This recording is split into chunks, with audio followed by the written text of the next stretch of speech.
Bismillahirrahmanirrahim. Assalamualaikum warahmatullahi wabarakatuh.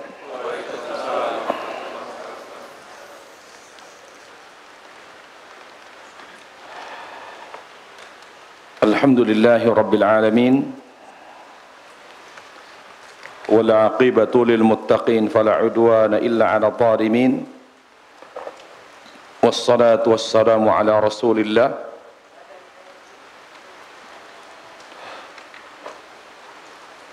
Muhammad bin Abdullah wa ala alihi wa sahbihi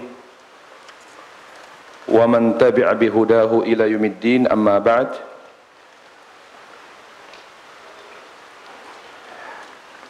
Para jemaah sekalian, ikhwani wa akhwati fillah, rahimani wa rahimakumullah. Alhamdulillah, kita bersyukur kepada Allah Subhanahu wa taala yang senantiasa menjaga kita, menjaga hati kita dengan cahaya hidayah, yaitu hidayah sunnah, dan menjaga fisik kita dari segala hal yang dapat menghancurkan dan melemahkan fisik kita. Kita terus bersyukur kepada Allah Subhanahu wa taala dengan meningkatkan ikhlas dan lebih berittiba kepada sunnah, karena syukur adalah syarat seorang yang ingin dijaga oleh Allah Subhanahu wa taala. Para jemaah sekalian yang dimuliakan Allah Subhanahu wa taala,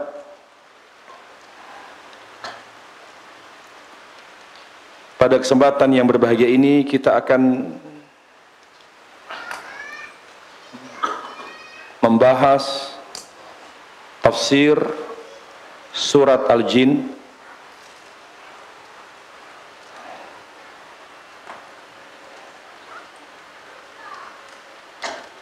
Tafsir surat Al-Jin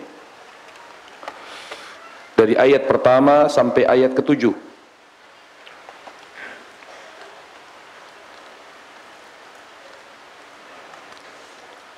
Surat Al-Jin dinamakan dengan surat Al-Jin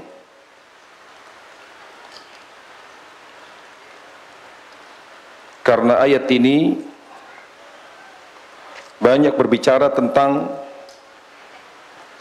jin dan apa yang terjadi pada mereka.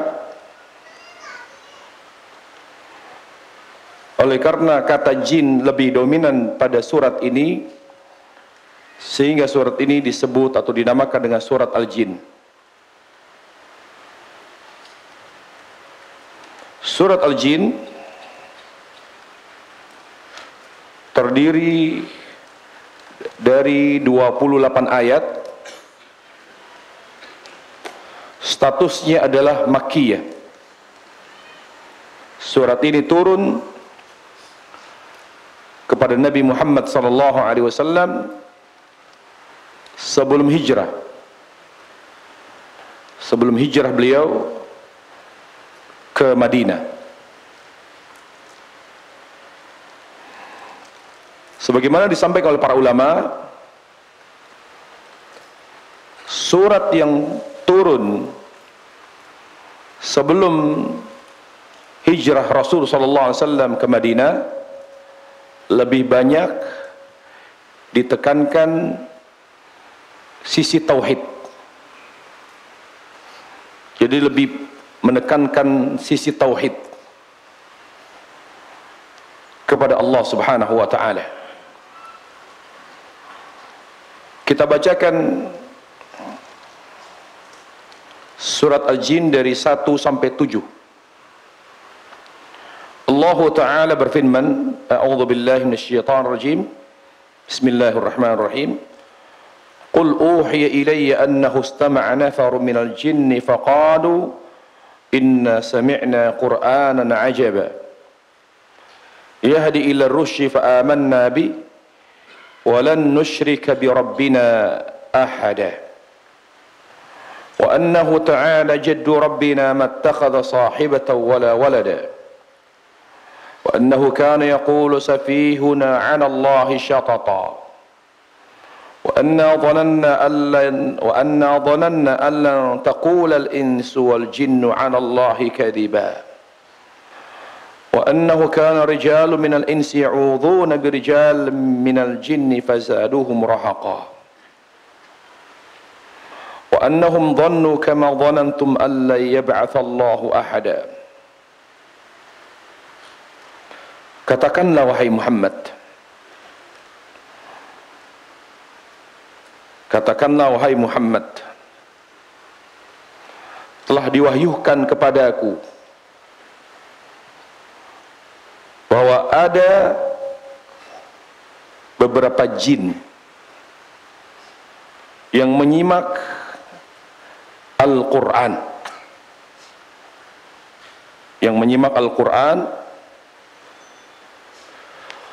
lalu mereka berkata,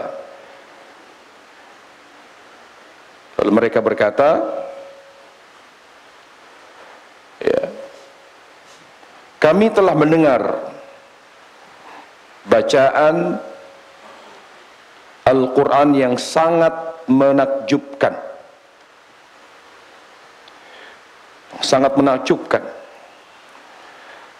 di mana apa yang kami dengar tersebut, yaitu Al-Quran, memberi petunjuk kepada jalan yang benar, dan kami pun segera beriman kepadanya. Dan kami setelah beriman kepada Allah dan kepada Al-Quran, kami sudah berjanji kepada diri kami sendiri untuk tidak berbuat syirik dengan suatu apapun kepada Rabb kami, dan sungguhnya maha tinggi keagungan dan kemampuan Rabb kami. Dia tidak beristri, juga tidak beranak. Sungguhnya jin yang sangat bodoh di antara kami telah mengucapkan ucapan yang melampaui batas Allah, yaitu dengan mengatakan Allah memiliki istri dan anak. Kata mereka, itu adalah perkataan jin terbodoh di antara kami. Sungguhnya kami mengira sebelum kami mendengar Al-Quran, kami kira manusia dan jin tidak akan mengucapkan ucapan yang bersifat dusta terhadap Allah Tabaraka wa Ta'ala. Dan sungguhnya ada beberapa orang laki-laki, yaitu dari kalangan manusia, yang berlindung kepada kami,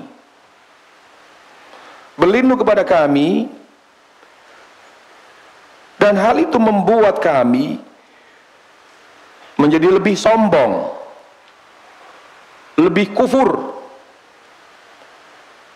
kepada Allah, yang membuat sebagian dari kami, karena sebagian manusia berlindung kepada kami, maka hal itu membuat sebagian dari kami menjadi merasa besar, menjadi sombong dan kufur kepada Allah Tabaraka wa Ta'ala. Karena mereka mengira seperti apa yang diyakini oleh orang-orang musyrik Mekah, bahwa Allah Subhanahu wa Ta'ala tidak akan membangkitkan siapapun pada hari kiamat kelak. Sampai sini ayat yang akan kita bahas dari surat Al-Jin.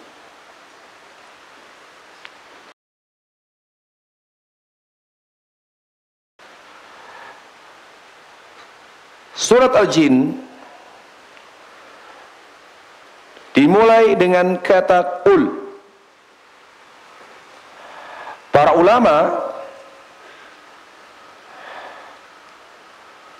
ulama menyampaikan bahwa ketika Allah Jalla wa Ala memerintahkan Rasulnya sallallahu alaihi wasallam pada Al-Quran dengan kata qul, ini adalah dalil bahwa Al-Quran adalah firman Allah,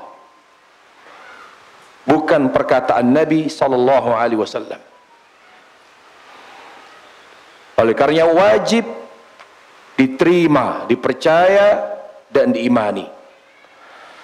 Setiap ada surat yang diawali dengan kata qul, dijadikan dalil para ulama bahwa Al-Quran adalah firman Allah dan bukan perkataan Nabi Muhammad sallallahu alaihi wasallam. Dan ini yang membedakan antara Al-Quran dengan hadis. Karena kalau seandainya Al-Quran adalah perkataan Nabi sallallahu alaihi wasallam, Allah tidak mengatakan qul. Ya. Berarti kalau itu perkataan Nabi, beliau berbicara kepada dirinya sendiri. Jadi setiap ada surat yang diawali dengan kata qul, dijadikan dalil para ulama bahwa Al-Quran adalah kalamullah, firman Allah subhanahu wa ta'ala. Kemudian uhiya ilai, telah diwahyukan kepadaku. Ya. Artinya Allah subhanahu wa ta'ala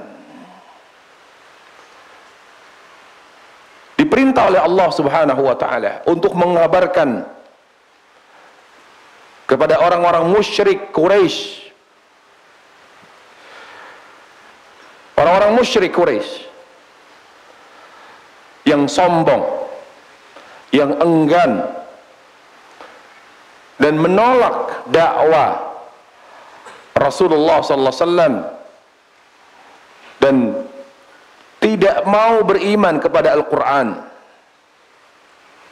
dan juga tidak mau menyimak Al-Quran. Di ayat pertama ini dan ayat kedua, Allah Jalla wa Ala ingin menghina orang-orang kufar, orang-orang kafir Quraisy. Mereka manusia, begitu congkaknya, begitu sombongnya, karena mereka merasa hebat sampai tidak mau beriman kepada Rasulullah sallallahu alaihi wasallam, tidak mau menerima Al-Quran yang dibawa oleh beliau. Padahal mereka itu sama manusia. Padahal Rasulullah itu manusia, diutus kepada mereka, sama jenisnya. Kok sama jenisnya tapi tidak mau beriman? Nasabnya sama, ya, sebagian nasabnya sama, bangsanya sama, Arab, jenisnya sama, manusia, tidak mau beriman.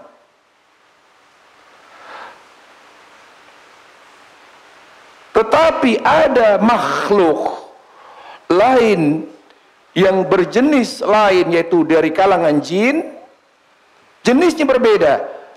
Dan Rasulullah SAW ketika beliau diutus kepada manusia terlebih dahulu.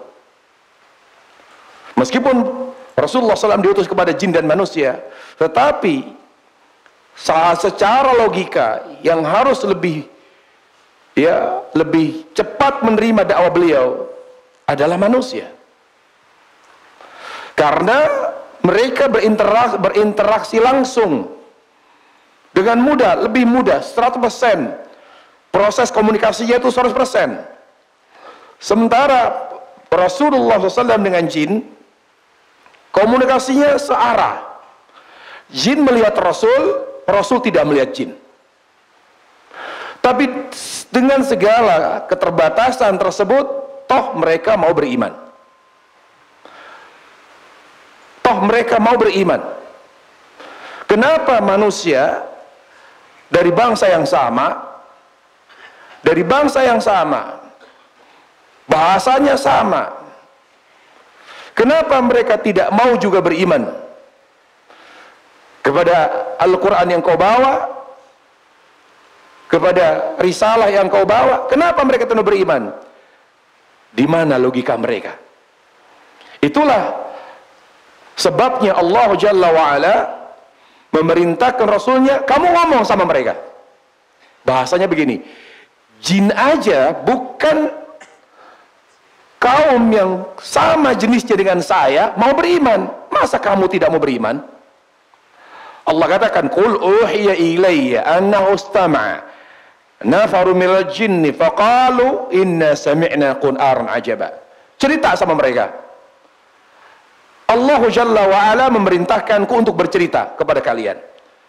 Ada beberapa jin. Kenapa ada beberapa jin? Kenapa Allah Jalla wa'ala mengatakan, sampaikan kepada mereka orang Quraisy, orang-orang kafir Quraisy itu, ada beberapa jin melalui wahyu. Berarti Nabi tidak bisa melihat jin. Dan ini bantahan ayat pertama. Ketika ada manusia yang menyatakan dia bisa melihat, dia punya panca indera keenam, dia punya atau dinamanya indigo atau apapun, dusta itu. Kalau seandainya ada manusia bisa melihat jin, maka Rasulullah alaihissalam yang paling berhak melihat jin. Buktinya untuk mengabarkan ada jin yang mendengar Al-Quran, mengikuti kajian beliau bersama sahabat, toh itu pun harus melalui wahyu. Dari beliau sendiri, beliau tidak ngerti. Dari beliau sendiri sallallahu alaihi wasallam tidak mengerti ada beberapa jin yang mengikuti kajian beliau, yang mendengar dan menyimak bacaan Al-Quran beliau, yang membuat dan menyebabkan jin tersebut, beberapa jin tersebut beriman kepada Allah dan Al-Quran. Sampaikan ayat ini kepada mereka yang mengatakan bahwa mereka melihat jin, mereka melihat ini. Wahai ikhwatul iman, wujud asli jin tidak bisa dilihat oleh siapapun. Dan ini harus kita yakini para jemaah. Wujud asli jin tidak bisa dilihat oleh siapapun. Karena Allah Subhanahu wa ta'ala dalam ayat yang lain, dalam surat, ya, Allah Subhanahu wa ta'ala dalam surat yang lain, yaitu surat Al-A'raf ayat 27, jelas sekali di sana Allah katakan, innahu yarakum huwa qabiluhu min haitsu la tarawnahum. Ya, di mana syaitan melihat kalian, syaitan dan kawanannya dan kabilahnya dan kelompoknya melihat kalian, tetapi kalian tidak bisa melihat mereka. Al-A'raf ayat 27 juga penguat surat Al-Jin ini. Yang pertama, bahwa siapapun itu termasuk Rasulullah sallallahu alaihi wasallam tidak bisa melihat jin. Kalaupun ada yang terlihat, maka itu jelmaan. Sehingga Syekhul Islam Taimiyah rahimahullah dalam masalah ini beliau mengatakan, kalau ada yang sempat melihat, maka itu jelmaan. Macam-macam jelmaannya. Sebagaimana yang tersebar di masyarakat misalnya, bisa berupa tuyul, genderuwo, pocong. Itu semua untuk menakut-nakuti kita. Tapi kata Syekhul Islam Ibnu Taimiyah rahimahullah, namun jin lebih sering menjelma menjadi ular, kucing, anjing. Seperti yang terjadi di zaman sahabat Rasulullah SAW, di mana jin menjelma menjadi seekor ular. Dan sahabat tersebut tidak mengusir dulu, tapi langsung membunuhnya. Dari kisah tersebut, kalau kita melihat ular di malam hari, jin menjelma menjadi seekor anjing atau kucing, jangan langsung dibunuh, usir dulu. Kalau sudah diusir ternyata dia tidak hilang, bacakan zikir. Bacakan zikir kepada Allah Subhanahu wa taala. Kalau sudah dibacakan zikir, dan ingat para jemaah sekalian, bacaan yang paling ditakuti oleh jin adalah ayat kursi. Sebelum yang lain ayat kursi. Karena khabar ini datang dari iblis sendiri. Amalan bacaan yang paling ditakuti oleh iblis, oleh syaitan, oleh jin yang kufur adalah ayat kursi. Jadi jangan baca yang lain pada saat kita melihat jelmaan. Misal kita melihat ada jelmaan seekor wanita berambut panjang, ya, bapak bisa melihat lalu minta dinikahi, jangan kabur pak, ya, baca ayat kursi. Siapa tahu itu jodoh kita.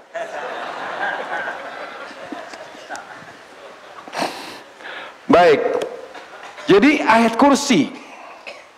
Kemudian apa lagi? Al-Falaq dan An-Nas. Kalau sudah mulai menyerang kita, jadi sebelum menyerang ayat kursi. Kalau makanya para jamaah sekalian, Al-Falaq dan An-Nas disebut juga Al-Mu'awwidhatan. Dua surat yang dapat dengan izin Allah Jalla wa'ala melindungi diri kita dari gangguan jin dan juga manusia yang jahat. Jadi kalau ada orang kok merinding, bulu kuduk kita berdiri nih, sudah mulai dia ganggu, ya, jendela terbuka tutup, lampu nyala mati, astagfirullahaladzim. Baca langsung, dia sudah mulai ganggu nih, dia belum ganggu, ayat kursi saja. Syukur-syukur kalau kita hafal Al-Baqarah, alhamdulillah, Al-Baqarah sampai tuntas, ya. Jadi di ayat yang pertama kita ambil pelajaran dan dalil sekaligus dalil bahwa syaitan, jin tidak bisa dilihat oleh kita. Siapapun itu, mahma balagha bil ilm, setinggi apapun ilmu dan kesalehannya, tidak akan pernah bisa melihat jin. Maknanya melihat wujud asli jin. Yang terlihat hanyalah jelmaannya. Dan biasanya yang terlihat, ya, seperti yang dikatakan oleh Syekhul Islam Taimiyah, lebih banyak menjelma menjadi seekor ular, anjing atau kucing berwarna hitam polos. Jadi lebih banyak berwarna hitam, terutama ular yang berwarna hitam, kucing yang berbulu hitam full, anjingnya berwarna hitam. Jangan coba-coba kalau kita lihat di malam hari langsung ditimpuk, hati-hati, dia bisa dendam itu. Baca ayat kursi, kalau tiba-tiba hilang, alhamdulillah, berarti itu jin. Dan para jemaah sekalian, yang Allah Subhanahu wa taala, Allah Jalla wa ala telah mengingatkan dalam Al-Qur'an, ya, dalam Al-Qur'an Allah Subhanahu wa taala bahwa kita tidak boleh memperbesar hal yang berkait dengan jin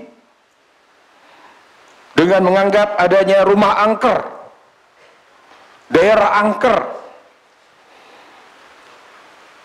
kita perbesar, kita anggap suatu hal yang menakutkan, ya. Allah Subhanahu wa taala dalam surat An-Nisa, ayat 76 mengingatkan kita jangan terlalu memperbesar hal-hal yang berkaitan dengan jin. Maknanya apa? Biasa saja. Biasa saja. Kalau rumah itu jadi angker, murah. Ya, menjadi apa? Sesuatu yang mendapat penilaian tersendiri, anggapan tersendiri. Tidak boleh para jamaah sekalian. Justru ketika ada suatu tempat, suatu wilayah, apapun itu, pohon, dan katanya dihuni oleh jin, Justru harus kita perbanyak zikir kepada Allah Jalla wa'ala. Berarti rumah tersebut atau kebun tersebut atau apapun berarti jarang digunakan untuk beribadah dan zikir kepada Allah. Kalau ada suatu wilayah di mana jin betah tinggal di situ, berarti penghuninya, penduduknya jarang berzikir kepada Allah. Itu pesan yang disampaikan. Bukan malah menimbulkan penilaian-penilaian yang beraneka ragam.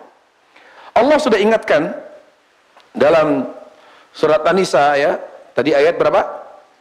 76. Allah katakan inna kaidasyaitani kana dha'ifa. Kata Sa'di Allah, wal kaid suluk at-turuq al-khafiyya fi dharadil adu. Kaid itu tipu daya, maksudnya cara-cara tersembunyi syaitan, cara-cara tersembunyi yang digunakan oleh syaitan untuk membahayakan musuhnya. Fasyaitanu wa in balagha makruhu mahma balagh fa innahu fi ghayat dha'f. Upaya syaitan untuk membahayakan kita, menyerang kita, sehebat apapun pada hakikatnya lemah, kata dia. Mereka lemah.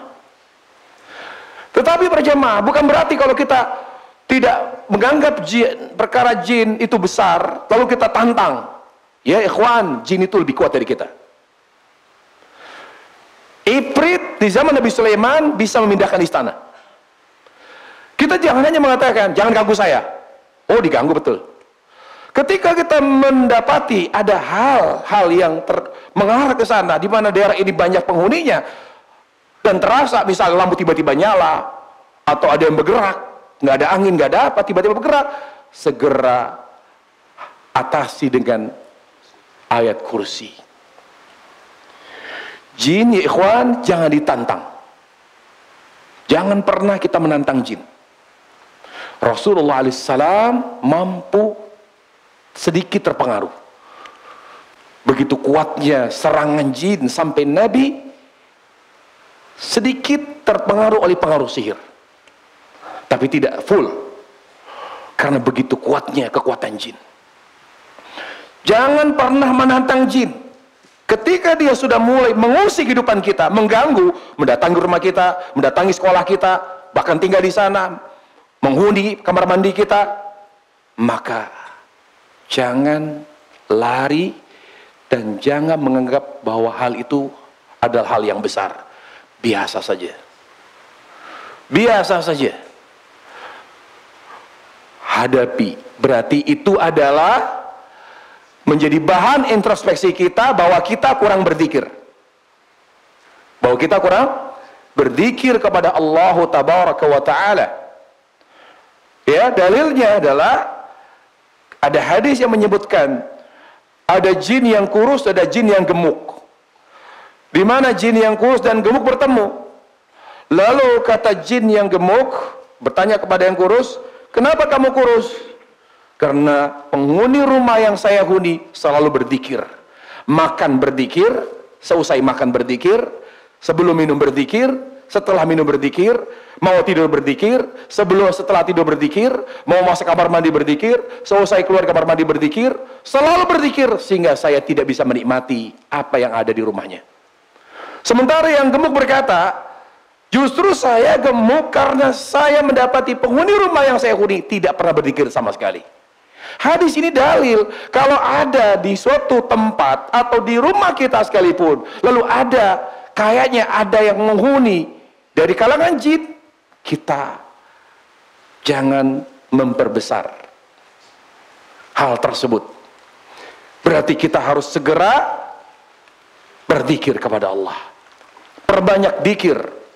Dan zikir yang dapat mengusir syaitan adalah zikir yang sesuai dengan zikir Nabi SAW. Zikir yang sesuai dengan zikir Nabi SAW. Ya, baik. Kemudian jin itu berkata, "Faqalu inna sami'na Qur'anan ajaba." Kami menyimak Al-Quran, mendengar Al-Quran, bacaan yang sungguh menakjubkan,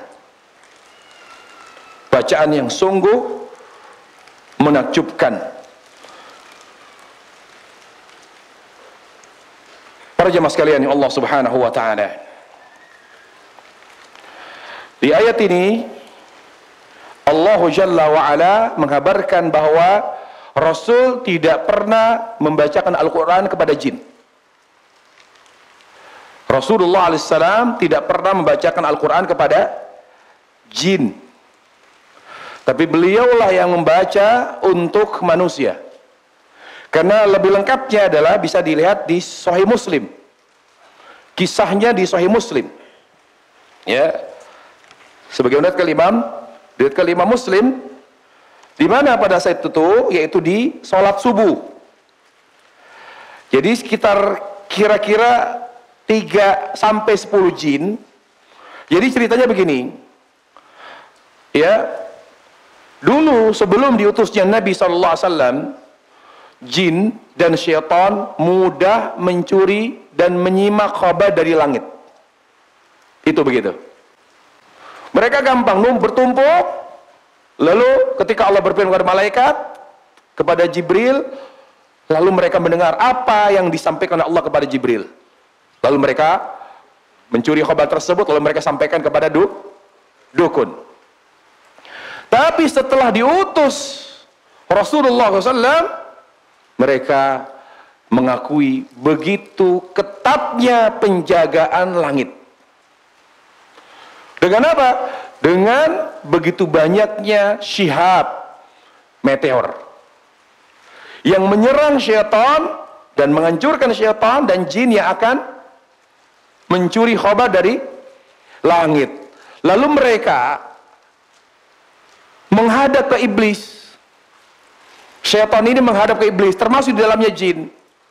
Mereka menghadap kepada iblis bahwa mereka sekarang ini mengalami kesulitan yang luar biasa mencuri khabar dari langit. Lalu iblis berkata, itu semua terjadi karena, ya, padahal kita belum pernah mengalami ini. Jadi mereka ngeluh, anak buah iblis. Gimana nih bos, kata dia, sulit sekali kita mau mencuri khabar dari langit. Ini dia, tidak pernah sebelumnya, ya, mencuri khabar dari langit sesulit ini. Ada apa ini? Coba kalian cari tahu. Nah, di antara anak buah iblis ada yang pergi ke Madinah mencari tahu gitu loh. Jadi mereka mencari tahu, disebarlah anak buahnya ke seluruh penjuru dunia. Kenapa kok sejak saat ini, sekarang ini kok lebih sulit mencuri khabar dari langit? Nah, di antara anak buahnya dari kalangan jin yang datang ke Madinah, bertemulah dengan Rasul. Mereka awalnya tidak tahu itu Rasul. Ya, pada saat itu mereka bertemu Rasul, ya, Sallallahu Alaihi Wasallam di wilayah namanya Tuhama. Di saat itu Nabi Sallallahu Alaihi Wasallam, yaitu di sekitar di dekat kebun kurma. Di saat itu Rasulullah SAW sedang salat subuh bersama sahabat Rasulullah. Ya, setelah salat, kemudian beliau bersandar, ya, di daerah Uqad, pasar Uqad, jadi kebun. Kemudian di situ ada pasar, namanya pasar Uqad. Nah, jin-jin itu mereka curiga, jangan-jangan ini yang membuat penjagaan di langit sangat ketat. Akhirnya mereka mendekat. Pada saat mereka mendekat, Rasul sedang baca Quran. Nah, inilah kata Allah. Jadi Rasul tidak tahu kalau bacaannya disimak oleh jin. Jin itu anak buahnya siapa? Iblis yang mencari tahu kenapa sekarang ini mencuri khabar di langit sangat sulit. Banyak sekali meteor yang menyerang mereka, yang membuat sebagian dari mereka banyak yang mati. Akhirnya mereka mendengar bacaan Nabi Sallallahu Alaihi Wasallam. Bukannya mereka melaporkan apa yang mereka temukan, malah mereka beriman. Jadi mereka ini adalah apa? Pengkhianat iblis. Karena mereka diperintah oleh iblis mencari tahu apa yang membuat kita kok mengalami kesulitan mencari khabar dari langit. Karena dukun sudah menunggu stok khabar dari kita. Ternyata dukun tidak dapat. Karena suplainya berhenti, tidak ada lagi impor, udah nggak ada impor lagi. Nggak ada impor khabar karena mereka tidak bisa dengan mudah mendapatkan khabar. Akhirnya beberapa anak buah iblis mendapati Rasulullah SAW sedang sholat subuh bersama sahabatnya dan mereka mendengar. Setelah mendengar, tersentuh hati mereka dan mereka beriman. Para jamaah, berarti kunci kebaikan menyimak. Seandainya kita menyimak Al-Quran dengan baik sampai Al-Quran menyentuh kita, kalau tidak sampai menyentuh hati dan membuat kita tergugah, berarti hati kita kotor. Lihat, jin, anak buah iblis, hanya mendengar dan menyimak Al-Quran, langsung beriman. Fa'amanna bi. Tapi pertama mereka, subhanallah, kata dia, ini bacaan apa ini? Inna sami'na Qur'anan ajaba. Ini bacaan yang sungguh menakjubkan, indah sekali dia. Indah apanya? Karena begitu fasihnya bahasa Al-Quran. Wa ghazarati ma'ani, karena begitu padatnya makna dan kandungannya. Jadi kuncinya adalah tadabbur. Makanya kata Syekhul Islam Taimiyah, untuk menjadikan diri kita saleh, tahapannya 4. Yaitu bertakwa. Yang pertama, perjamaah sekalian Allah Subhanahu wa taala, kita harus mendekatkan diri kita kepada Al-Quran. Al-Quran, yaitu dengan menyimak, membaca dan menyimak. Kalau tidak baca berarti menyimak, ya. Lalu setelah kita menyimak Al-Quran, kita kaji Al-Quran. Kaji Al-Quran sehingga kita paham dan menangkap pesan Al-Quran. Karena Al-Quran itu membuat kita mengenal Allah, itu intinya.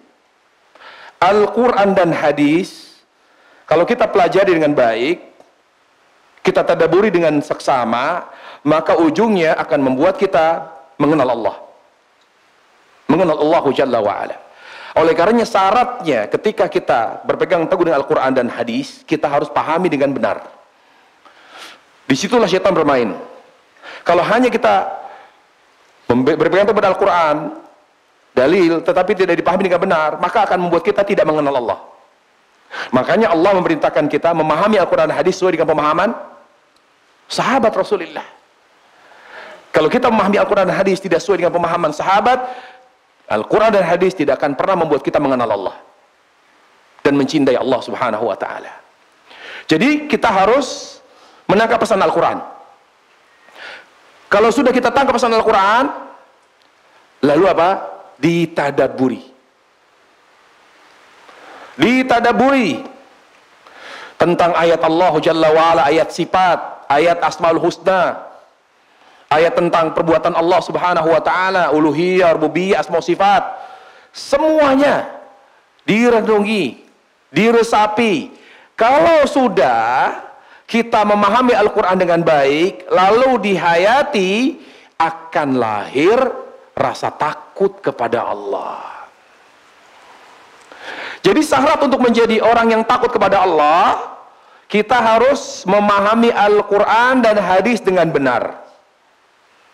Setelah memahami Al-Quran dan hadis dengan benar, dihayati dengan baik, direnungkan. Kalau sudah direnungkan dengan baik, dengan ikhlas, dengan tulus kita merenung Al-Quran, merenung Al-Quran dan hadis, akan muncul di hati kita dengan izin Allah Jalla wa'ala takut kepada Allah, rasa takut kepada Allah. Kalau sudah takut, maka kita akan beramal. Maka kita akan beramal. Jadi kalau kita sampai saat ini masih belum sempurna kesolehan kita, masih jauh dari kesempurnaan, periksa pemahaman Al-Quran, penghayatan, Ya, coba periksa. Karena yang membuat kita tetap istiqamah adalah takut kepada Allah. Karena pengawal, penjaga amal dan istiqamah terbaik adalah takut kepada Allah. Makanya rasa takut kepada Allah Jalla wa'ala adalah ibadah terbaik akhir zaman. Khauf minallah Jalla wa'ala, takut kepada Allah Subhanahu wa ta'ala adalah penjaga istiqamah. Jadi supaya kita tidak macam-macam, supaya kita tidak menyimpang lagi ke kanan dan ke kiri. Apa yang membuat kita tetap istiqamah? Takut kepada Allah. Kalau sudah takut, pasti ada di sana ketakwaan kepada Allah Jalla wa'ala. Nah, ini dia. Jadi si jin ini menyimak, tersentuh dia, lalu berusaha memahami, ya, apa yang disampaikan Rasulullah SAW. Akhirnya mereka beriman. Akhirnya mereka beriman. Berarti ini juga dalil para jemaah. Hati, selama tidak ada penghalang hidayah, sebodoh apapun dia, apakah itu jin atau manusia, maka dia akan mendapatkan hidayah. Selama di dalam hatinya atau pada hatinya tidak ada mawani'ul hidayah, tidak ada penghalang hidayah. Loh, jin ini anak buah iblis loh. Tapi kok menyimak Al-Quran, menyimak, tersentuh sampai mengatakan, sami'na Qur'anan ajaba. Kami mendengar ini bacaan yang sangat indah, sangat menakjubkan. Dan ini adalah bacaan yang dapat memberi petunjuk kepada kebenaran. Kami beriman. Berarti Allah Jalla wa'ala akan memberi hidayah, akan meletakkan hidayah ke hati siapapun selama tidak ada penghalang hidayah. Jadi tidak ada istilah orang tidak diberi hidayah. Tidak ada istilah, tidak ada seorang pun dari kalangan manusia dan jin yang tidak Allah beri hidayah. Mereka diberi hidayah. Yang membuat mereka tidak mendapatkan hidayah karena ada di hati mereka penghalang hidayah. Ya ikhwan, mereka ini anak buah iblis, sangat bodoh. Dilihat dari perkataan mereka. Mereka mengatakan, wa annahu ta'ala jaddu rabbina. Ya, dan Al-Quran itu menyampaikan ta'ala jaddu rabbina, begitu tingginya keagungan Rabb kita.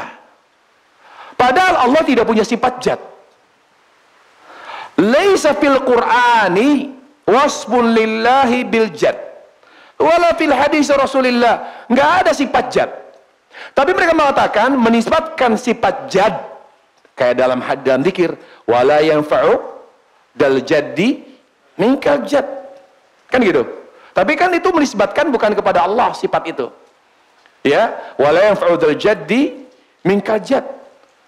Di sini mereka saking bodohnya, begitu bodohnya mereka tentang Allah, sampai mereka menisbatkan sifat jad kepada Allah. Berarti bodoh sekali mereka.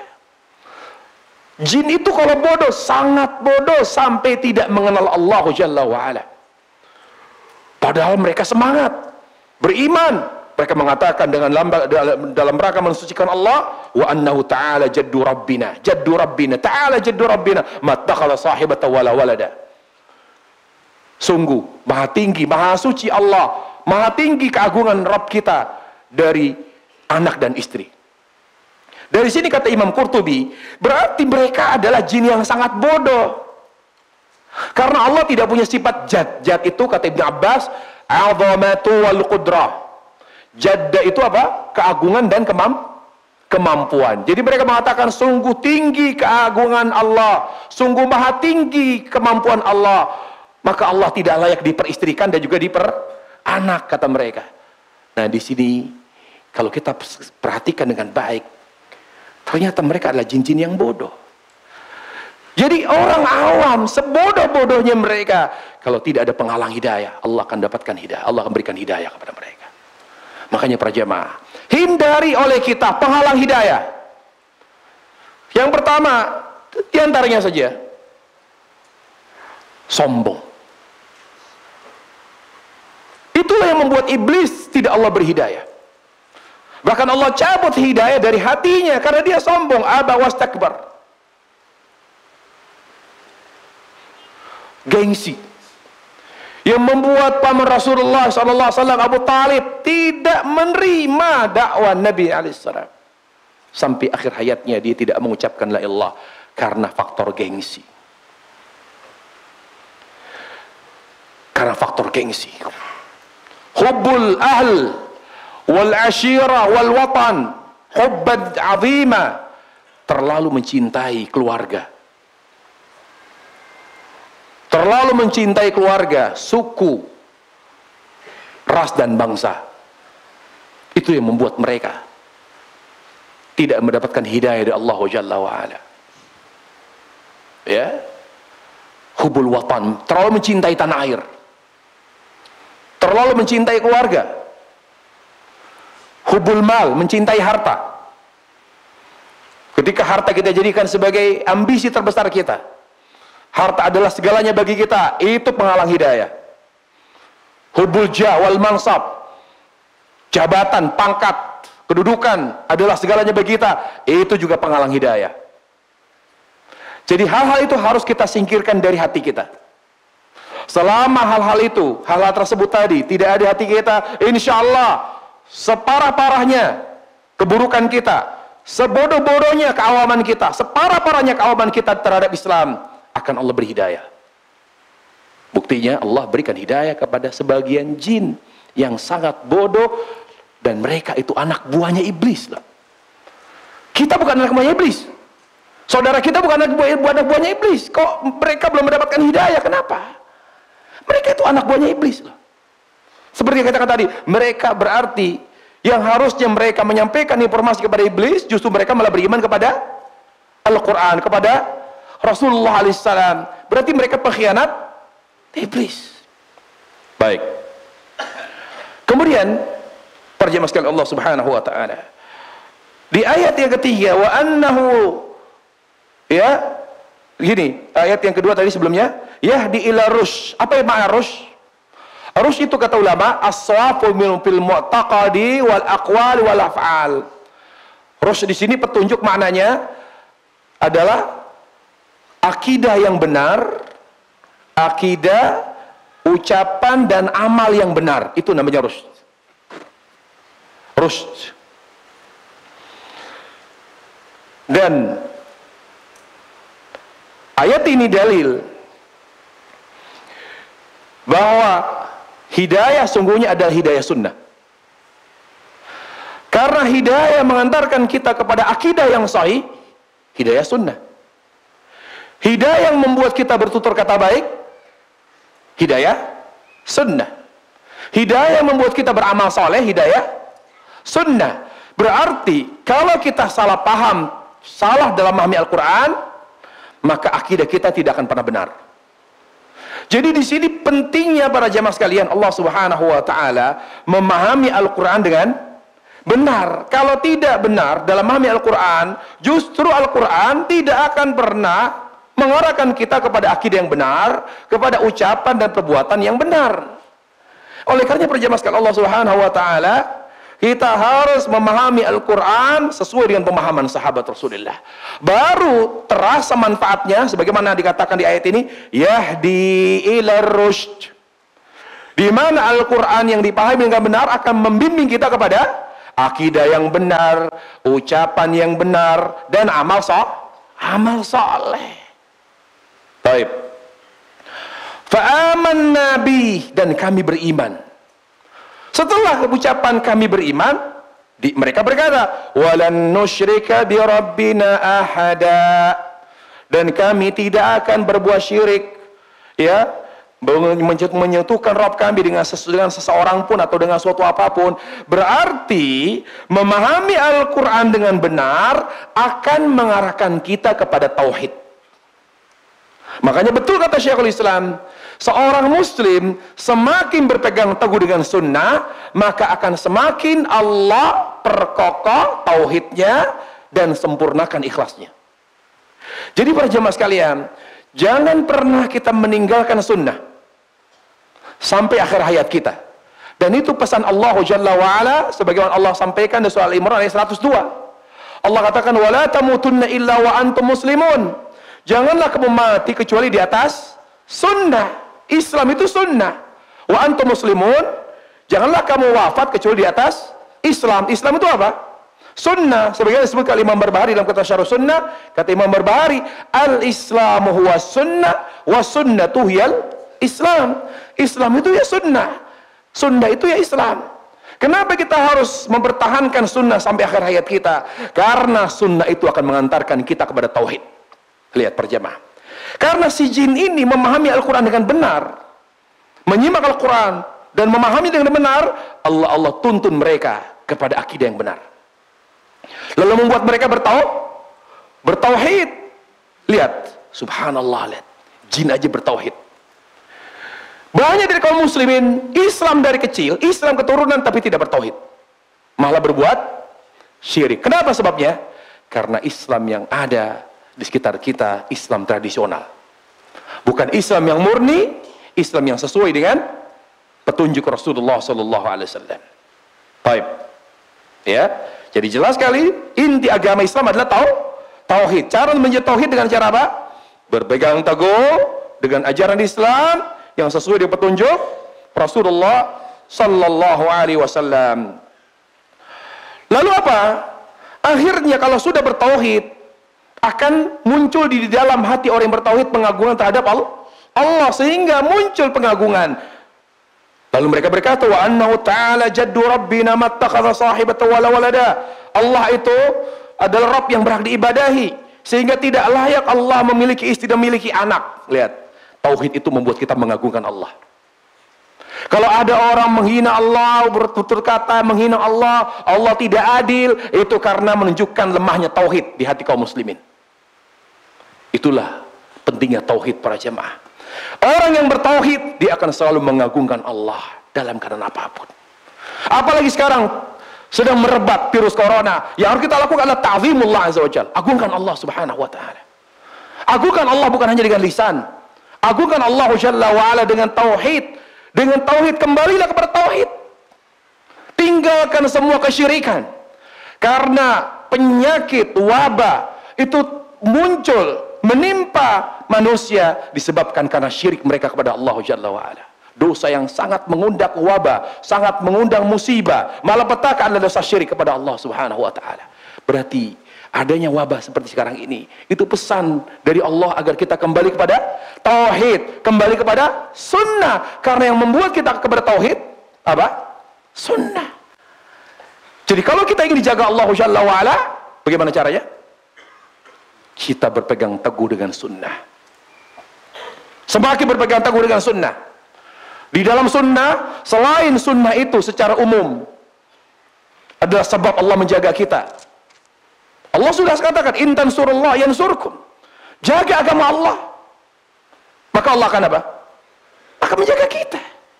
Menjaga kita, menjaga apa? Menjaga iman, menjaga fisik, menjaga anak cucu kita, menjaga harta kita. Pegang ayat, ya, di mana Allah Subhanahu wa ta'ala sudah berjanji akan itu. Allah katakan, ya, dalam Al-Quranul Karim, Allah Subhanahu wa ta'ala katakan surah Muhammad ayat 7, ya ayyuhalladzina amanu in tansurullaha yansurkum wa yuthabbit aqdamakum. Wahai orang yang beriman, belalah agama Allah, yaitu apa? Berpegang teguh dengan sunnah. Justru dengan adanya wabah, ya, virus corona itu, kita harus lebih berpegang teguh pada sunnah. Serahkan, ya, nasib kita kepada Allah Jalla wa'ala. Allah akan melindungi kita. Tapi syaratnya bagaimana Allah melindungi kita? Apa syaratnya? Berpegang teguh dengan sunnah. In tansurullah yansurkum. Itu secara umum. Yang kedua, di dalam sunnah ada doa dari wabah. Ya kan, sebagaimana Nabi alaihi salam mengatakan, Allahumma inni a'udzubika minal baras wal junun wal judan wa sayil asqam. Kemudian juga zikir pagi petang dengan membaca di setiap pagi dan petang, bismillahi la yadhurru ma'asmi syai'un fil ardi wala fis sama wa huwa samiul alim. Apa kata Nabi? Lam yadhurruhu syai'. Kalau ada orang baca di pagi hari, bismillahi la yadhurru ma'asmi syai'un fil ardi wala fis sama wa huwa samiul alim, tidak akan dibahayakan oleh sesuatu apapun sampai sore. Kalau di sore hari dia baca Bismillahirrahmanirrahim, maka apa? Tidak akan dibahayakan oleh apapun sampai pagi. Wallahi, ini amalan sunnah. Doa yang banyak, doa, ya Allah lindungi Sunnah secara umum membuat kita dijaga Allah. Ada doa khusus berlindung dari penyakit yang menular. Ya tadi, Allahumma inna a'udzubika minal baras wal judam wal junun wa sayil asqam, dari segala penyakit yang mematikan dan menakutkan. Kemudian doa zikir bismillah, zikir pagi petang para jamaah. Yang tidak merutinkan zikir pagi petang, karena ini katanya sudah masuk ke sini, lebih rutin lagi. Baca zikir pagi petang, wallahi menangkal segala serangan jin, segala wabah. Bismillahirrahmanirrahim. Terus doa, perbanyak doa kepada Allah, tinggalkan maksiat. Sudah, itulah amal-amal yang sederhana yang harus kita lakukan dalam keadaan seperti sekarang ini. Tidak usah panik, tidak usah geger, biasa saja. Apalagi borong bayar sembako, ngapain? Tenang saja, tenang, pasrah kepada Allah dan tawakal para jemaah. Tawakal, wallahi sebab terbaik sunnah. Makna tawakal apa? Mengundang pertolongan Allah. Tapi tawakal, perhatikan, pertama, sebab terbaik kita ambil sunnah. Sunnah, berpegang teguh dengan sunnah. Banyak doa, zikir pagi petang, doa khusus Nabi SAW menghadapi penyakit yang mematikan. Ini amalkan, perhatikan ini. Ya, terus apa? Sandarkan hati kepada Allah. Jangan ke dokter, jangan ke rumah sakit, hati kepada Allah saja. I'timadul qalbi ala Allah, menyandarkan hati kepada Allah saja.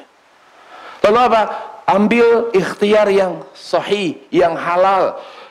Ya, tetap hati disandarkan, diarahkan kepada Allah, bukan kepada obat, bukan kepada masker, bukan apapun. Dan ingat, kita harus yakin tidak ada penyakit menular kecuali dengan izin Allah, tetapi ikhtiarnya maksimal dulu.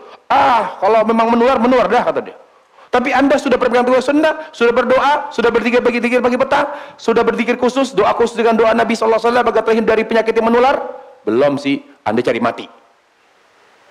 Ikhtiar dulu maksimal, serahkan pada Allah. Mau di Depok sudah ada corona, kita tidak usah, pasrah kepada Allah. Toh hidup dan mati kita Allah yang tentukan. Alhamdulillah, wallahi alhamdulillah. Itulah nikmatnya iman. Ketika ada virus corona membuat kita kembali kepada, kalau orang non muslim dimanapun mereka, di negara kafir, ketika ada diserang wabah yang matikan, mereka kembali ke Allah atau tidak? Bingung dia, kemana ini? Bikin rumah sakit dalam 10 hari, bikin ini, bingung dia. Alhamdulillah, justru di sisi lain kita bersyukur kepada Allah. Adanya hal seperti ini membuat banyak manusia kembali kepada Allah. Kembali kepada Allah, wallahi. Apapun yang mematikan, yang membahayakan, pesan itu semua maksudnya adalah agar kita kembali kepada Allah. Kembali kepada Allah hanya dengan dua, dengan tauhid dan sunnah, itu saja. Hijrah itu namanya. Baik. Kemudian para jemaah sekalian, mereka berkata, wa annahu kana yaqulu safihuna 'ala Allahi syatata. Dulu ada orang bodoh, ada jin bodoh ngomong macam-macam tentang Allah. Tadi kami sampai terpengaruh. Selama ini kami yakini Allah memiliki istri dan anak. Itu akibat ucapan jin yang bodoh di antara kami. Nah, ini para jemaah, penyakit menular yang paling berbahaya penyakit bodoh, bukan penyakit corona. Lihat, mereka tertular oleh penyakit kebodohan, dan bodoh itu penyakit. Karena yang menamakan penyakit bodoh itu penyakit siapa? Rasulullah alaihissalam. Kata Nabi alaihissalam, ala sa'alu idza lam ya'lamu fa inna syifal ayas. Soal, kenapa mereka tidak bertanya kalau mereka tidak tahu? Karena obat penyakit bodoh adalah bertanya. Lihat, Nabi mengatakan apa? Fa inna syifal ay. Sungguh obat penyakit bodoh adalah bertanya. Berarti bodoh penyakit, dan penyakit yang paling berbahaya penyakit bodoh. Karena kebodohan itu sesungguhnya, kata Ibnu Qayyim, dua: tidak mengenal Allah dan mencintainya, dan tidak beramal untuk membuktikan cintanya kepada Allah. Adamul ilmi billah wal amal bih. Penyakit kebodohan yang sangat membahayakan akhirat kita. Kalau dunia kita mati, kita hancur, kita terbakar, kita ya berkeping-keping tubuh kita, tapi kalau ruh kita meninggal dalam keadaan husnul khatimah, kita akan mulia dan bahagia di akhirat. Justru yang bahaya adalah kalau kebahagiaan akhirat kita itu hancur. Apa yang paling menghancurkan kebahagiaan akhirat kita? Tidak mengenal Allah dan tidak beramal untuk membuktikan pengenalan dan cinta kita kepada Allah.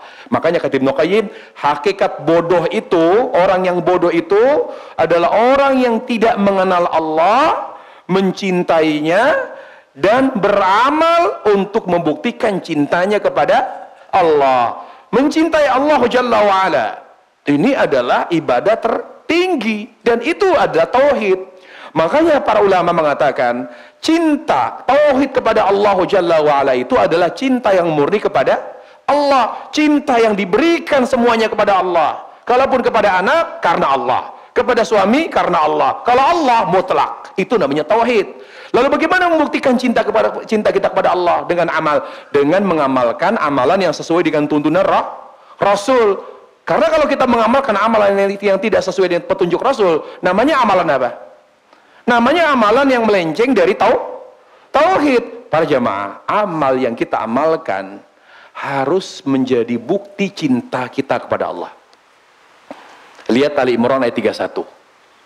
Di situ Allah memerintahkan kita jangan sembarang beramal. Amal yang kita amalkan, apakah itu amalan hati, amalan lisan, amalan anggota tubuh, terutama dari salat, haruslah amal yang membuktikan cinta kepada Allah. Amal yang menjadi bukti cinta kita kepada Allah adalah amal yang sesuai dengan sunnah. Makanya Nabi bersabda, "Man 'amila 'amalan laisa 'alaihi amruna fahuwa raddun." Barang siapa yang mengamalkan sebuah amal tetapi tidak ada tuntunannya dari kami, maka dia akan ditolak oleh siapa? Oleh Allah. Kenapa ditolak amalan kita? Karena amalan kita tidak membuktikan cinta kepada Allah. Subhanallah. Baik. Yang kedua dari ayat yang keempat, hati-hati dalam berteman. Hati-hati dalam berteman. Kita harus selektif dalam berteman. Lingkungan yang baik itu besar sekali manfaatnya dan pengaruhnya. Kalau kita ingin menyempurnakan istiqomah kita, hijrah kita kepada Allah, kita harus perhatikan lingkungan. Jin itu jadi rusak, menjadi tidak mengenal Allah, menjadi meyakini keyakinan yang batil kepada Allah karena mereka berada di lingkungan yang rusak. Wa annahu kana yaqulu safihuna 'ala Allahi syatata. Kami selama ini meyakini Allah memiliki istri dan anak karena kami terpengaruh oleh jin yang bodoh. Lingkungan para jamaah, lingkungan terbaik suami dan istri yang salehah. Lingkungan utama pertama kita pasangan hidup. Sulit bagi kita untuk betul-betul istiqamah, beribadah kepada Allah Jalla wa dengan baik kalau pasangan kita tidak mendukung kita. Makanya Nabi alaihissalam memberitakan kita untuk mencari istri atau suami yang saleh. Ya. Kemudian wa anna dhananna allan taqula insu 'ala Allahi kadhiba.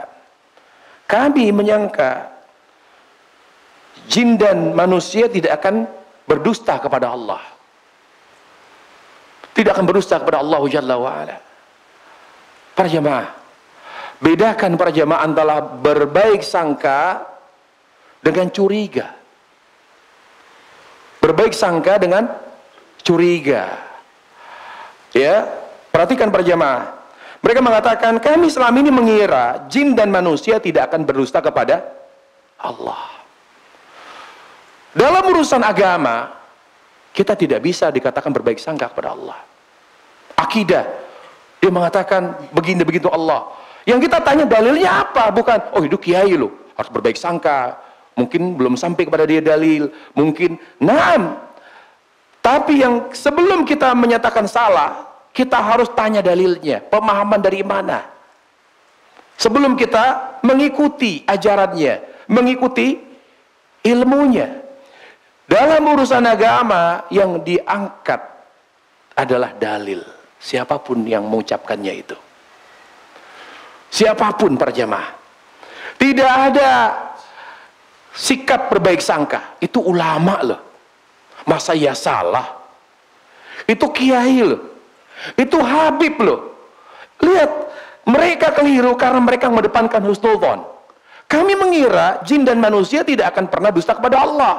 Ternyata perkiraan mereka salah. Prasangka mereka keliru. Karena mereka mengedepankan berbaik sangka.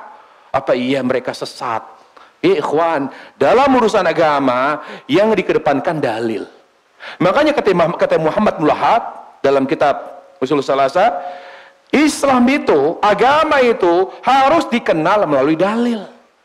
Siapapun yang bicara harus menghadirkan dalil. Apa itu dalil? Al-Quran dan hadis sesuai dengan pemahaman sahabat. Itu baru dalil. Mau ustadz terkenal, mau kiai terkemuka, mau habib tersohor, mau habib senior, mau ustadz senior, dia bicara agama, dalilnya qul hatu burhanakum in kuntum shadiqin. Datangkan dalil Anda, mana Al-Qur'annya, mana hadisnya, siapa sahabat yang memahami itu. Itu.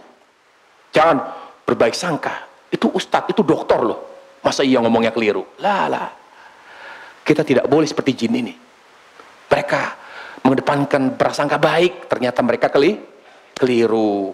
Lalu apa dengan wa annahu kana rijalun minal insi ya'udzuuna birijalin minal jinni fazadahum raqa.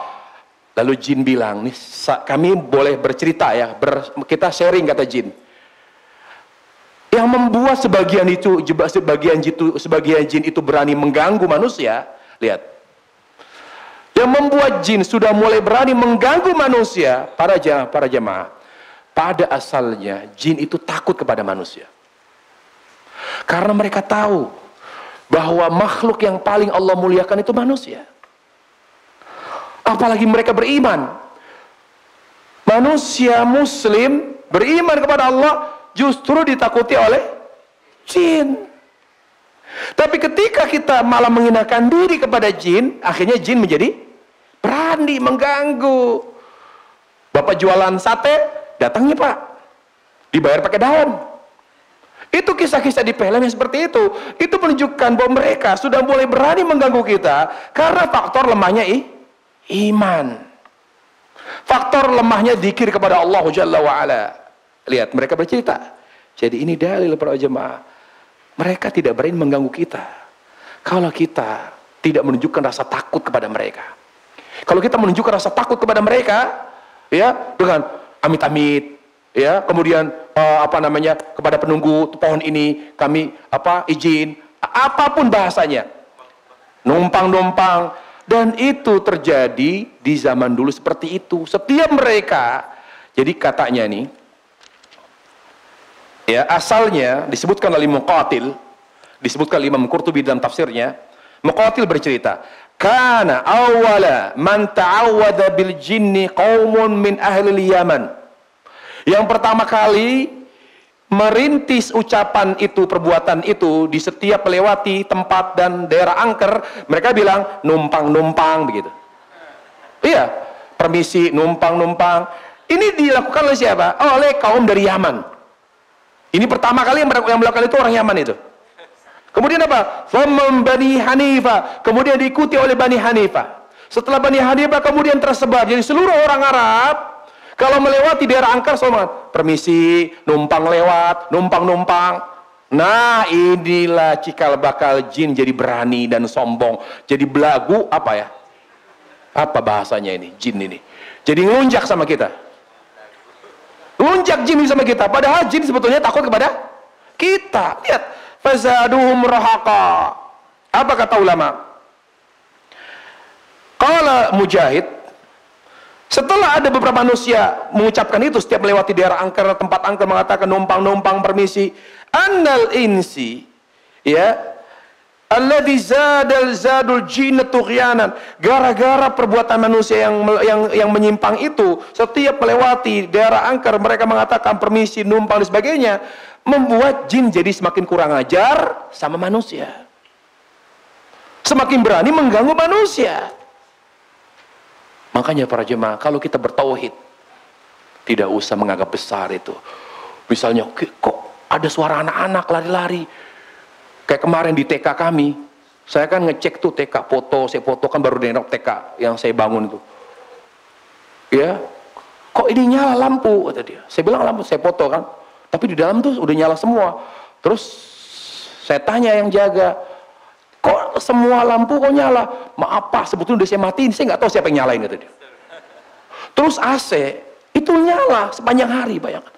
Padahal waktu ditinggal oleh OB-nya itu semua mati, AC mati, lampu mati, geger. Lalu tukang bilang, Pak, maaf Pak, demi Allah Pak, kalau saya itu di bawah, yang di atas kayak ada anak kecil, kayak anak TK lari-lari Pak, gitu katanya. Waduh, berarti ada yang ini. Jadi kenapa nggak datang? Aduh nggak berani Pak. Nah, saya bilang, saya langsung panggil kepala unitnya. Berarti PR bagi kamu, berarti kamu kurang berzikir. Seluruh guru TK kurang berzikir. Kalau kamu tidak berzikir, mereka betah. Nanti ada murid TK dari jin juga datang di situ. Perbanyak zikir kepada Allah. Syukur-syukur dengan baca Quran, Al-Baqarah. Jadi mereka malah, ayo kita sekolah yuk. Jin-jin itu sekolah TK di tempat kami, alhamdulillah, walaupun tanpa bayar. Itu rugi bagi kami. Ya karena nggak bayar uang gedung dong. Ya kan, kalau manusia bisa kita minta uang gedungnya. Baik. Jadi saling merugikan. Gara-gara jin, ya, diperlakukan begitu oleh manusia, diistimewakan, sehingga mereka merasa hebat. Jadi merasa, oh berarti saya dihormati nih. Berarti saya ditakuti. Manusia juga begitu. Gara-gara begitu, gara-gara mereka menghinakan diri, akhirnya apa? Akhirnya menjadi tradisi yang buruk. Sehingga apa? Manusia jadi bulan-bulanan iblis. Jadi bulan-bulanan syaitan, mereka selalu diganggu. Dan ingat para jamaah, tidak semua jin itu syaitan. Kata ulama, syaitan itu kullu insin wa jinni mutamarridun an ta'atillah. Setiap manusia dan jin yang membangkang terhadap perintah Allah, yang tidak mau taat kepada Allah, yang kufur kepada Allah, itu namanya syaitan. Makanya syaitan dari kalangan jin dan manusia. Terakhir para jamaah.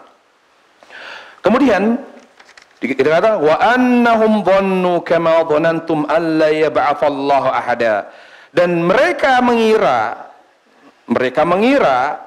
ya, yaitu jin, para jin, dan mereka meyakini juga seperti apa yang kalian yakini wahai kufar Quraisy, bahwa Allah tidak akan pernah membangkitkan seorang pun di hari kebangkitan. Dan inilah buah dari iman, buah dari sunnah, bahwa ketika kita berpegang teguh dengan sunnah, maka hati ini orientasinya akhirat. Makanya para jemaah, mantapkan pemahaman sunnah kita. Mantapkan pemahaman sunnah kita. Mantapkan pengamalan kita terhadap sunnah. Akan membuat hati ini kepada akhirat. Bikin sekolah, udahlah saya ngambil untung. Buat tabungan akhirat saya. Punya tanah, ya Allah saya wakafin tanah saya. Punya harta, ya Allah bagaimana harta saya jadi sekajariah. Lebih ke lillah. Siapa yang lebih ke lillah? Siapa yang mempersiapkan diri, yang kata Nabi alaihissalam, al-kayyisu man dana nafsahu wa amila lima ba'dal maut. Orang yang cerdas itu, yang cerdas, yang memfungsikan otaknya dengan baik. Man dana nafsahu, yang mampu menaklukkan hawa nafsunya dengan mengikuti sunnah. Lalu apa lagi? Wa amila lima ba'dal maut. Kalau dia beramal, orientasinya akhirat, bukan dunia. Orang yang orientasinya akhirat, lihat, mereka karena tidak kenal tauhid, tidak mengenal sunnah, orientasinya apa? Dunia, sampai mengatakan tidak ada hari kebangkitan. Tidak ada. Orang akan mati begitu saja. Para jamaah, itulah nikmatnya sunnah. Semakin kita mencintai Allah dan Rasulnya, semakin menyatu hati dengan sunnah Rasulullah, maka orientasi kita dalam beramal adalah akhirat. Akhirat. Puncaknya lihat Nabi alaihissalam, hati beliau sudah di surga. Hati beliau sudah berada di surga dunia. Ketika didatangi oleh Jibril, ya Muhammad, aku ingin berinformasi. Sebetulnya hari ini ajalmu sudah tiba. Hari ini ajalmu sudah tiba ya Muhammad. Malaikat maut sudah menunggu. Tapi Allah memberi pesan kepada aku untuk menyampaikan sesuatu. Sementara Rasul berada di pangkuan Aisyah, istri yang paling beliau cintai. Berumur pada saat itu 18 tahun, 18 tahun. Tapi ajal sudah, Nabi sudah tiba.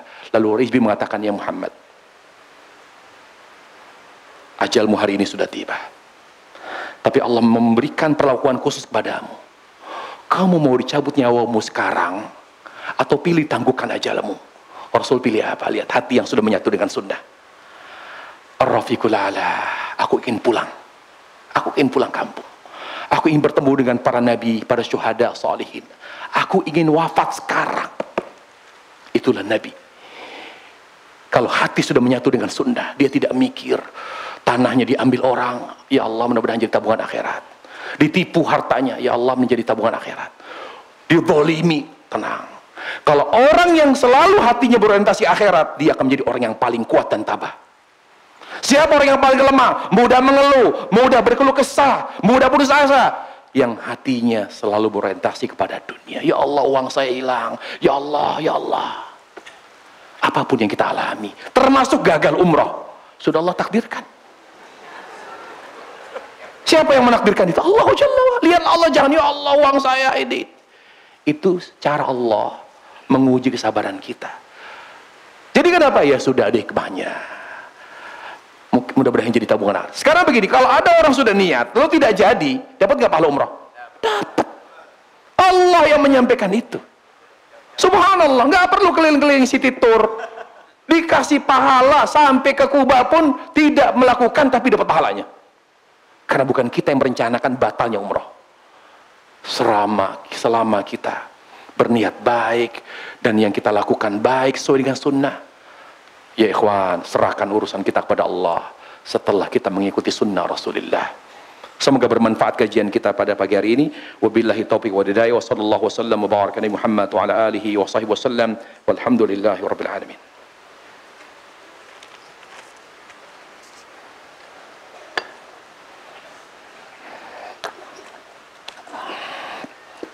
Jin itu mati juga nggak ya? Nah, mati juga.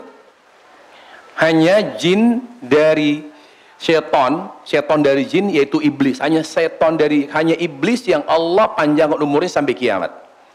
Semua jin setan, jin muslim mati. Sama seperti kita. Kalau mati apakah sakit juga? Aduh, pertanyaannya. Saya nggak tahu karena saya tidak pernah menjenguk jin yang sakit. Itulah masalahnya. Insya Allah kalau saya pernah jenguk jin di rumah sakit mana, saya jenguk, saya akan tanya. Saya akan kabari, iya jin sakit kanker kah atau sakit apa, karena saya pernah menjenguk jin. Masalahnya saya belum pernah menjenguk jin. Di rumah ada kucing hitam, ayo loh. Sebagai gimana Ustaz? Lah ya kalau ibu pelihara ada kecil, kebetulan warnanya hitam, ya bukan jin itu. Itu jin peliharaan ibu, peliharaan bapak. Kenapa tanya ke saya? Ya biasa aja. Itu maksudnya jin liar, maksudnya kucing liar. Tiba-tiba muncul dari mana? Malam-malam gitu. Terus hitamnya hitam full. Ya, lalu kita bacain hilang. Nah, itu jin. Kalau dibacain cuma dibaca ayat kursi mah meong meong. Astagfirullah, jin. Bukan, berarti itu memang kucing, betul-betul kucing. Nah, ini dia nih tradisi membesar-besarkan suatu hal yang berkaitan dengan jin. Biasa aja. Allahu akbar. Salat sunnah qabliyah zuhur 4 rakaat dilakukan di rumah setelah azan atau sebelum azan. Setelah azan, ini silakan dibaca di buku saya Panduan Salat Sunnah. Yang sudah memiliki bukunya, silakan dibaca. Kapan qabliyah itu berlaku? Saya sampaikan di situ, qabliyah berlaku setelah masuknya salat. Kapan qabliyah berakhir? Ulama berbeda pendapat. Ada yang mengatakan sampai waktu salat berakhir. Ada yang mengatakan sampai salat fardu dikerjakan. Khilaf dari ulama, silakan dibaca di buku Panduan Salat Sunnah yang saya tulis. Sudah disediakan. Apakah salat sunnah fajar dilakukan setelah adzan? Nah, tanya lagi. Ada jin kafir. Bagaimana membedakannya? Itu dia masalahnya. Saya nggak pernah ketemu, Bu.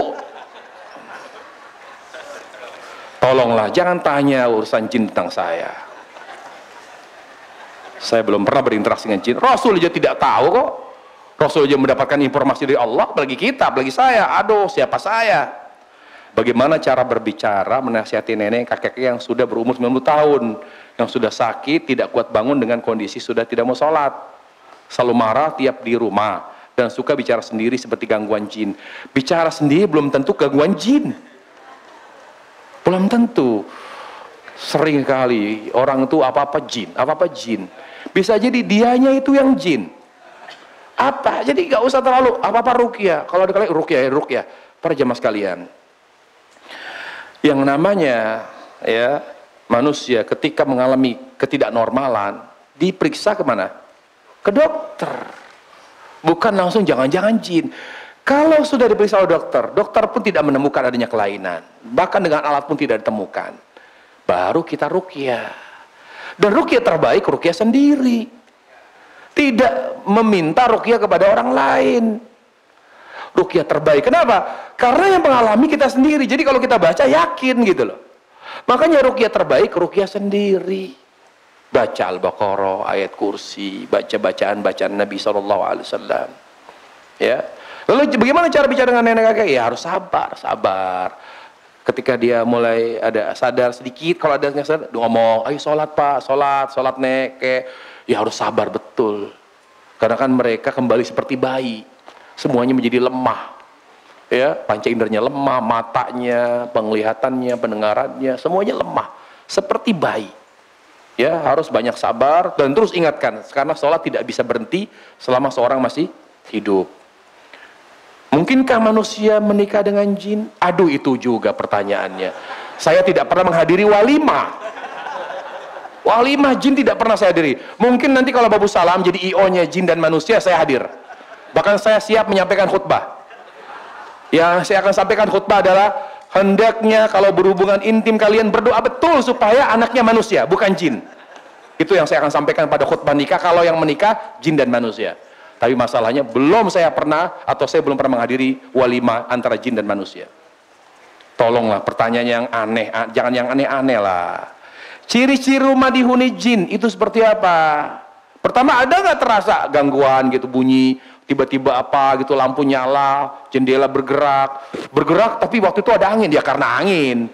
Nggak apa saja yang aneh, yang misalnya tiba-tiba kipas menyala gitu, wih kok nyala? Ya, apapun yang aneh, tapi biasa saja, gak usah dibuat seperti hal yang menakutkan, biasa-biasa aja, biasa. Justru diingatkan melalui kejadian itu, kita harus banyak berzikir kepada Allah. Atau biasanya, dari pengalaman saya, terasa panas. Jadi kalau misalnya daerah sudut tertentu itu memang banyak jinnya, dia terasa panas dia. Jadi kalau kita mendekat tuh, hawanya beda. Nah, itu baca ini saja.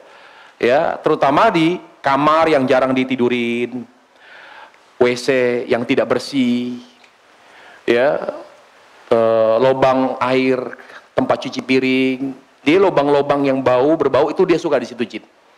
Ya, kamar yang jarang ditidurin, misalnya kita punya kamar tamu tapi jarang didatangi tamu, ya. Nah, makanya kita kebas dulu kalau kita mau tidur di kamar tidur kita, dikebas, baca bismillah, ya, seperti itu. Dan juga makmurkan rumah dengan baca Quran dan juga sholat sunnah. Insya Allah dengan begitu setan tidak akan pernah betah tinggal di rumah kita. Ustaz, bagaimana fenomena pengobatan di Jawa Timur? Itu mau orang gila itu, nggak usah ditanggapi itu.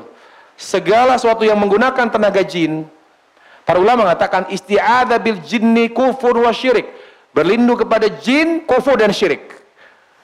Menggunakan tenaga jin, meminta tolong kepada jin untuk memberikan tenaga dan kekuatannya, itu maksiat. Bisa jadi syirik dan kufur. Karena mudaratnya lebih besar. Masa bisa berbicara, bisa memanggil Nabi?